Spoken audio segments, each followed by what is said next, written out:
I mean, I completely disagree with everything, but if you've clicked on this video by accident, or if it's on autoplay, goodbye. If you're here for the Fulham versus Leeds preview, then hello. And we will be looking at recent results, the reverse fixture.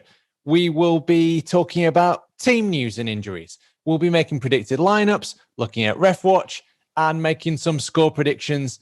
It's going to be fantastic. Give us a thumbs up if you like that sort of thing. If you like thumbs up, and subscribe if you're new around here. Let's go. The following podcast contains some strong language and some very average opinions. Any references to actual people are wildly inaccurate. It's probably best if you don't listen at all. The Roaring Peacock Podcast.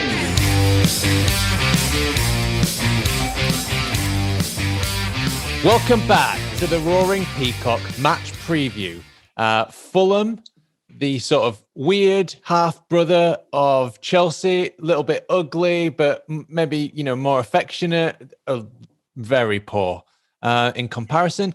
And Leeds United, greatest team in the world, bastions of Bielsa ball, the only team in Yorkshire, and the last true champions of English football, and the saviours of the Premier League, Leeds United. So my name is Adonis, and you know me as at the Adelites on Twitter, and it's a very good hello from me. Joining us representing the Mighty Whites, Ryan Wignall 1.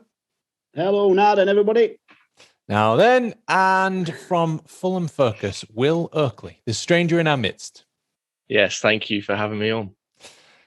Thanks for joining us. Oh, Will. Okay, so let's talk a little bit first about Fulham, because our listeners mainly know about Leeds United.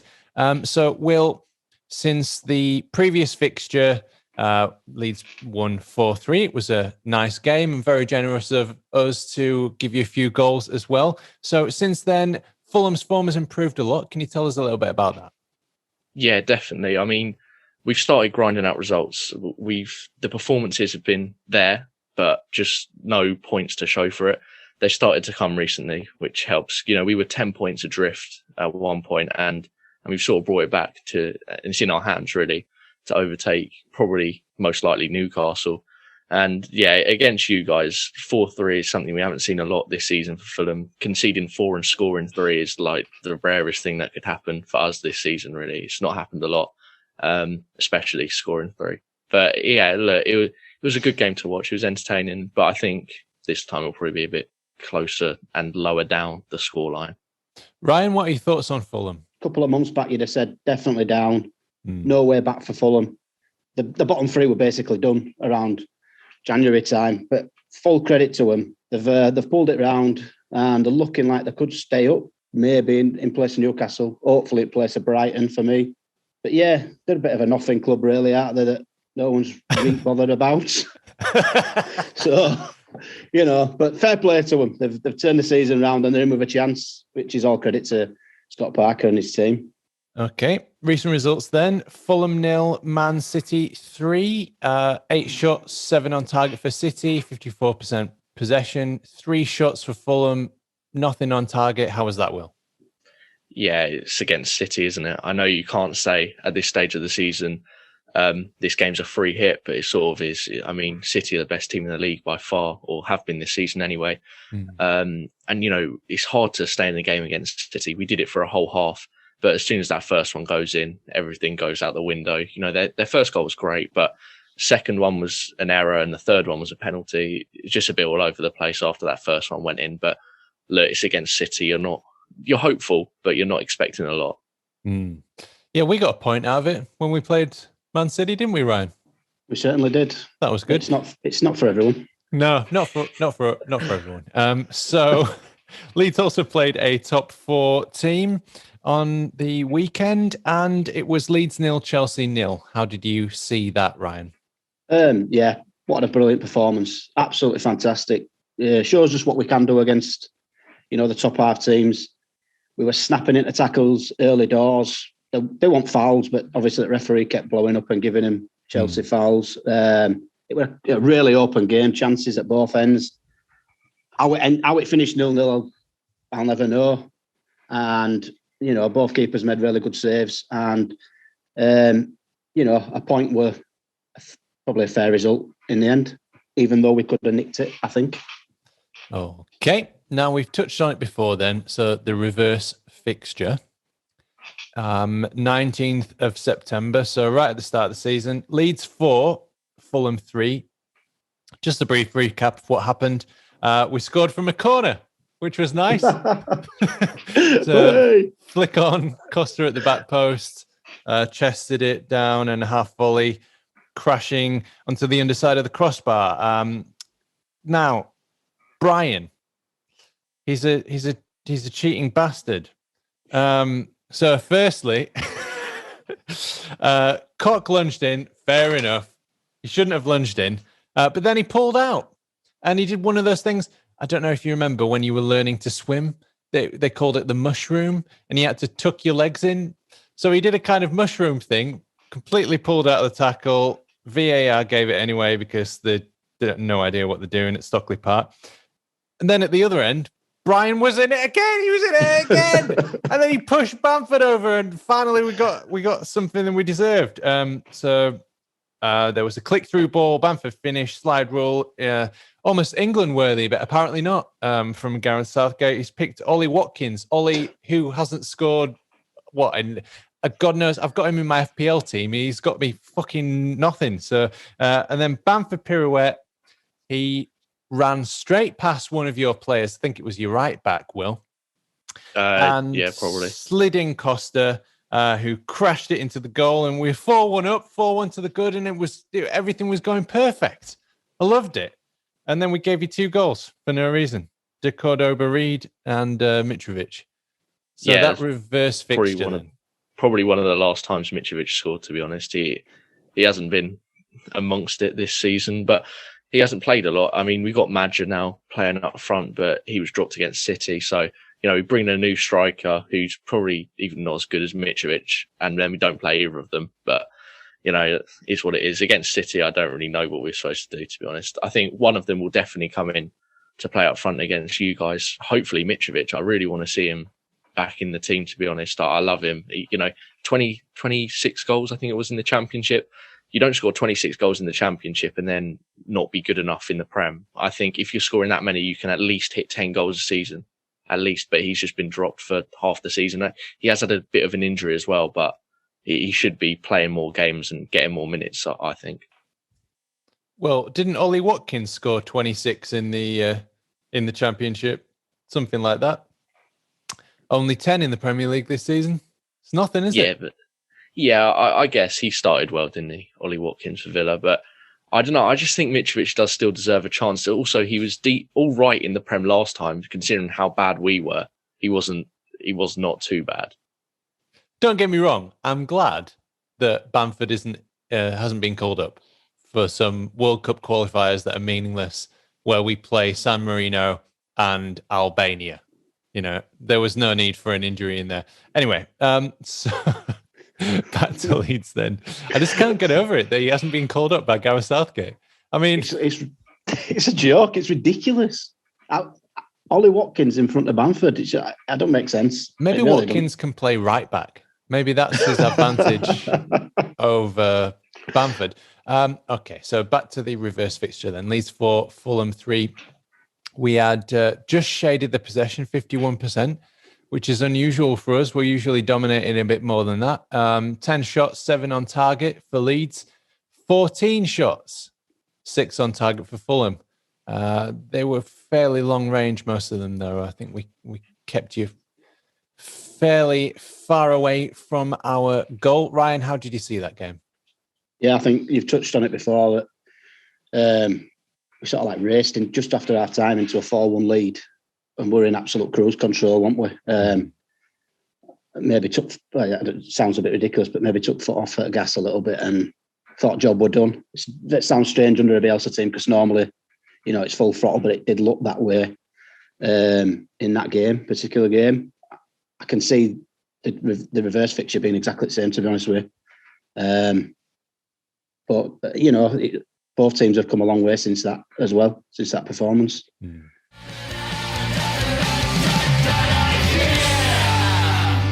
Okay. So let's get on to talking about the match preview then. The actual game we're supposed to be talking about.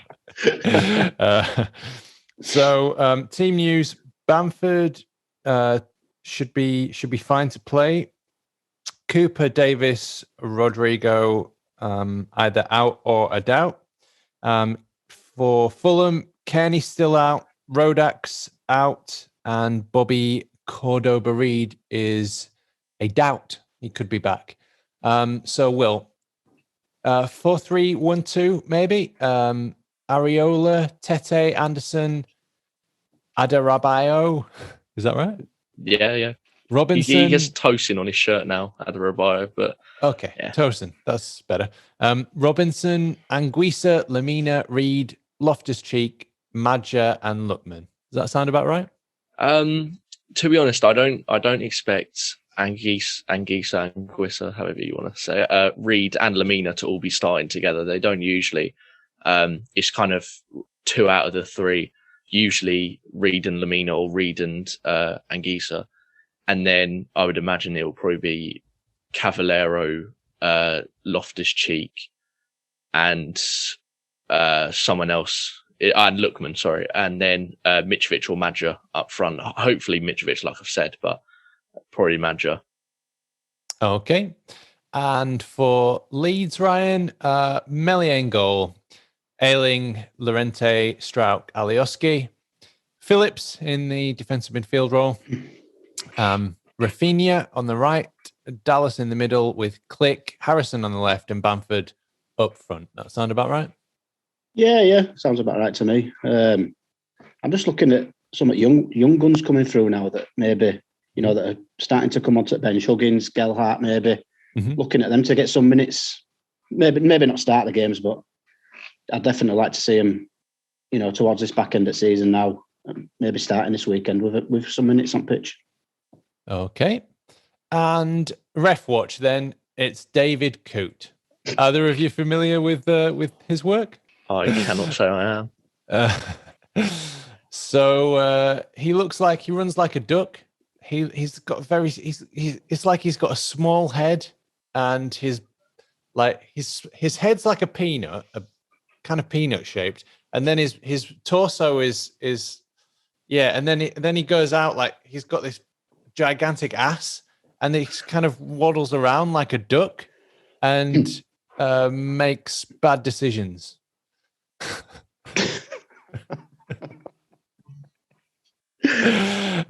He was the one. He was the ref that was dropped after the Van Dijk.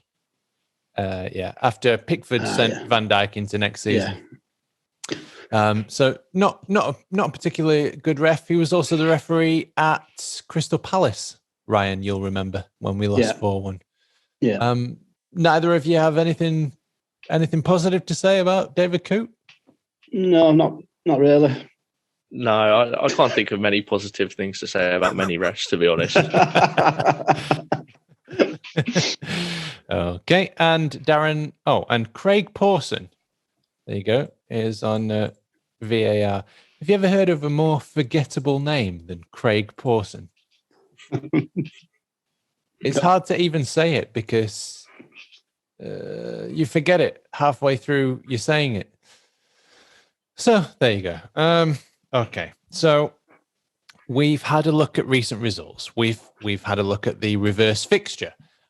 We've talked about team news and injuries. We've had predicted lineups, and we've looked at ref watch and abused David Coote for about 30 seconds. So you should have everything you could possibly need to make an informed match preview score prediction. So Will, and for any new listeners, this is how it works. You get 1 point for predicting the correct result, either a win, draw, or loss. 2 extra bonus points for predicting the exact scoreline. You get 1 bonus point for predicting a correct goal scorer. But to stop you gaming the system and naming every player in both squads, you get -1 point for every incorrect goal scorer named. So, Will, with all that in mind, what is your match preview prediction? Okay, so I'm going to say a 1-1 draw. I think that's reasonable-ish.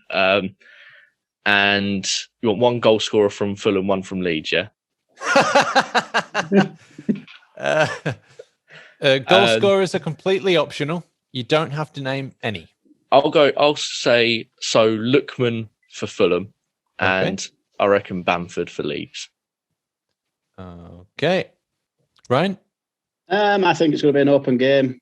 Both teams going at it, and I think Leeds are going to end the London Hoodoo, and they're going to win 3-2, and Harrison will score for Leeds. Okay, so the current standings are the Roaring Peacock team -15 and opposition -13. So that is why I stressed that naming a goal scorer is purely optional. Okay, then. Will, are you staying up or going down? Staying up. If I had to put money on it, I'd say staying up, but it's going to be close. I mean, we play Newcastle on the final day. I think it really is going to go down to that. The thing is, if we can just match Newcastle now, until then, our goal difference is better than theirs. So just match them and beat them. That's all it is, but easier said than done. Ryan, are Leeds United staying up or going down? Yeah, it's where you look on Twitter sometimes and you think, oh, can I say what's going on? We're staying up. There's no danger about that. Absolutely no danger. It'd be nice just to get it, mathematically, just to put the Twitter arty at rest. But I think, we're done and dusted. There's no danger of us going anywhere near that bottom three. So feeling confident then? Definitely going to break the London Hoodoo? Yeah, we talk about it all the time, don't we? And I'm sick of banging on about it, but we've got to do it. It's got to be done. Yeah. For your benefit, Will, this weekend. We haven't won in London in 1,190 days or 95 days. Yeah. So. Well, unbelievable. I'm sure you'll give it a good shot of breaking it this time. Then. What, you want to change your match prediction already? No. So some stats then. A win would take Fulham out of the relegation zone for the first time since December. But only Sheffield United have lost more Premier League home matches this season. Leeds have won all 3 Premier League matches against sides in the bottom 3 this season by an aggregate score of 10 scored, 3 conceded. And Ilya Meslier needs 1 clean sheet more to become the youngest goalkeeper to keep 10 clean sheets in a Premier League season. So just about time for some final thoughts then. All right. Yeah, I think even though it is in London, I think we've got plenty to look forward to. Last week's performance shown that. I think we will break the Hoodoo, and I think it will be a cracking game because, like I say, Fulham have really improved over the second half of the season. Good luck to them. I couldn't care less if they stay up or go down, to be honest. Okay, and on that note, Will, final thoughts? I mean, I completely disagree with everything, but go on, Will. No, of course. I do actually think it's just going to be a closer and a bit more cagey. I don't think it's going to be as entertaining as a 3-2, to be honest. I mean, our defence is pretty solid despite last game. I can really only see in maximum you guys scoring 2, and we don't score a lot. That's why I've gone for 1-1. And yeah, I think it's going to be a cagey game, but close and entertaining nonetheless. Okay, so there you go. There you have it. There you go. What the fuck am I talking about? Okay, so there you have it. That was your match preview. So my name's Adonis, and you know me as @TheAdelites on Twitter, and it's a very good bye from me. And joining us on this match preview was @RyanWignall1. See you now. And from Fulham Focus, is that right? Yeah. Will Oakley. Yep. Cheers, guys. Thank you very much. And if you've enjoyed this podcast, you can find us at Peacock's Raw on Twitter or the Roaring Peacock on YouTube. Give us a thumbs up, write your score prediction in the comments, subscribe to the channel, tell your friends and family about us, post about us on Facebook and Instagram, and make a TikTok video about us. And Bebo and Club Penguin. What else is there? that you're running out. Yeah. Obviously, don't have to do any of that. Just enjoy the game. Come on, Leeds! Leeds! Into on, Leeds! Come on! Most of our stats come from LUFC Stats or LUFC Data on Twitter. A very special thanks to Barney Stewart Cook, Ewan and Howard Metcalf, Josh Pearson, Laura, Leon and Rob, The Light Show, and all our family and friends.